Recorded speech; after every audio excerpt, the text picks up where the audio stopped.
The Michigan Cold Tub workout. In other words, my craziest college workout story by far. So I guess there's actually been a few iterations of this one. I'm gonna tell y'all the first one we ever did like this. So throw it back to spring of 2020. We're going through winter workouts, right? So we have our last winter workout before spring break. So mind you, it's a 6 a.m. workout, full team. So in our heads, we're thinking like, yo, crush this workout, go kill it, go on spring break. But Coach Herb, boy, did he have other plans. So we get there, right? He's talking, we're all like huddled up around him. And mind you, I'm not really paying attention to him. I'm just kind of like, all right, he's like screaming about something, he's screaming about mental toughness, and you gotta do what it takes to win. And I'm kind of like, all right, in one ear, not in one ear, out the other, but like, yo, I'm trying to lift these weights, get out of here, right? So next thing I know, I see him sprint off.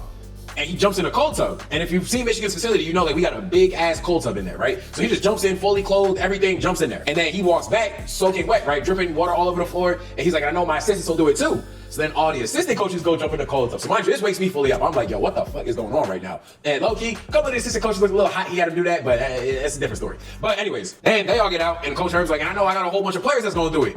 So I'm like, oh fuck, that's us. God damn it. So then the entire team goes, runs over to the cold tub. Some people jump in, cannonball in, some people just like jump in or whatever, right? But we're all end up getting in the cold tub. Now there was a couple players that was holding up, but eventually we all get in the cold tub, entire team. So at this time, we were actually working with, I want to say Navy SEAL or former Navy SEAL, but Captain JB, right? So he's the one directing it. He's talking to us about mental toughness and all that stuff. And then I just hear him say submerge. And mind you, I'm pretty intelligent. I know what submerge means, but like, I'm sitting there like, wait, submerge, like submerge. Oh, like put our entire body under the water. So the entire team, entire body submerged fully into the water. Mind you, it's a cold tub, 6 a.m. We are fully clothed. Like we didn't take nothing off. We didn't even take our shoes off, right? We still got our shoes on. So he finally gets up, right? We start talking some more. And then they tell everyone get out the cold tub. We go in the weight room again. And they're like, yo, we got like 5 or 6 different stations, and each, you know, the entire team got broken up into like 4 or 5, I think it was like 5 or 6 teams. The entire team gets broken up, right? And we have to go through these stations doing different things. So the first one my group had was we had to look at a bunch of cards, right? I think there were like 30 cards. Look at those cards. We had to do like 15 minutes of exercises. Then we had to remember every single word that was on that card.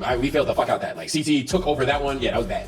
Then the next one we had was we were all chained together, right? Like a little literal chain link. We were all chained together.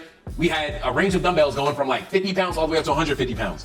Everyone on the team was responsible for carrying a dumbbell. So you had to like, you know, if the person in the back had the heaviest one, he had to stop, and he stopped. Oh, he was getting dragged by everyone else. So you had to like really coordinate with everyone how you were gonna do it. Yeah, that hurt low key. That hurt. But anyways, we finished that one. Then we get to the next station where you pretty much had to like fireman carry one of your teammates across the field through like a little obstacle course or something like that. There was another one where you had like one of those big pop-up dummies on the gurney. Had to carry that. Mind you, we did all of this 6 a.m. soaking wet. Like everything from head to toe was soaking wet. And then yeah, we finally get done. But yeah, that's my by far the craziest college workout story.